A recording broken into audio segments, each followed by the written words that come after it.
Now, as a lot of us know, refugees fleeing the wars of Syria, Afghanistan, and other countries are now entering Europe in staggering numbers, with over 800,000 in the last year alone.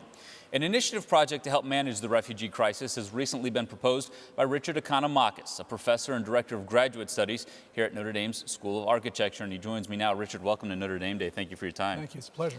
I have to ask you, honestly, I wouldn't necessarily think of an architect as someone who could help manage the refugee crisis, as particularly the likes of such that we've seen across the globe right now, with the flow of so many refugees flooding into Europe. So I'm curious, what motivated you to get involved with this? Well, as you said, the numbers that we're dealing with are absolutely overwhelming. In fact, they haven't been seen since World War II. So, they're just the constant news items that we're witnessing on a day-to-day basis. And in my case, even reports, firsthand reports that I get from friends and family in Greece about the situation are just a natural sort of a call for action. In my case, I think what motivated me especially as an architect was the images of children and elderly who are essentially left to the elements, unexposed or exposed and unprotected. Rudimentary accommodations as these people make their way through Europe or while they wait for their asylum request to be processed. So that was a strong motivation.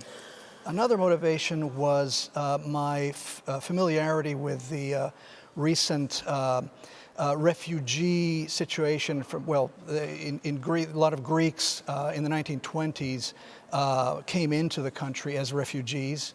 And so that memory is very strong in Greece, and it's something that helped my motivation in this. So as for your proposal for sustainable housing for refugees, in and of itself, it's somewhat of a contradiction in that we typically think of the refugee status as being temporary. Right. Yeah, well, the current attitude of governments dealing with this situation is to build countless temporary shelters. And these shelters, like the IKEA flat pack, for instance, are economical and practical. The problem is that they are hugely wasteful in production and eventual disposal. They end up, they're designed typically for a 2 to 3 year period, and they end up in landfills, which is hugely wasteful. So why not consider an option where natural materials, natural recyclable materials are used? For instance, mud brick or adobe and compressed earth bricks. Those are known to be easy to dismantle, and when a building is taken down, the earth can be worked back into the topsoil. These buildings are also repurposable. In other words, if a government were to decide to find some good new purpose for these buildings, they could easily, these buildings can last for decades, maybe even centuries. So that seems to me like a responsible approach. Repurposability also, in my opinion,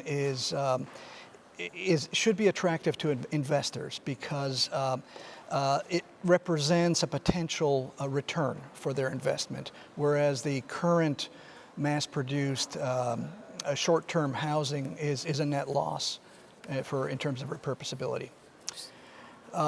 With regard to the actual master plan that I've proposed, I would say that it is designed to take in successive waves of immigrants, of refugees, who would stay for a short period of time and who would then continue on, depending how long the process of applying for asylum in Europe lasts. And the master plan is designed on the basis of well-tested traditional urban models that are familiar to refugees in their own countries of origin.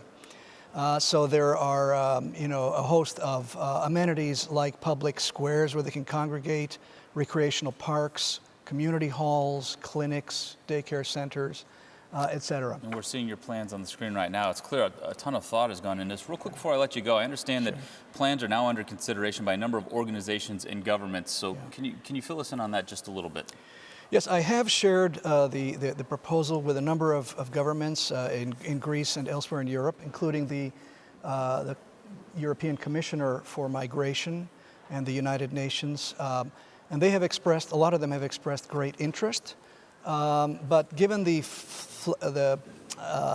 kind of constantly changing situation, political situation, it's been hard to put the proposal to test.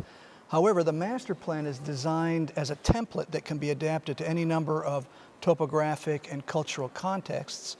So I am continuing my efforts to promote it, and even in countries like Italy and Jordan and Turkey, and will continue to do so. Certainly a fascinating topic. Yeah. Richard, thank you for joining us on Notre Dame Day. Pleasure talking to you. My pleasure.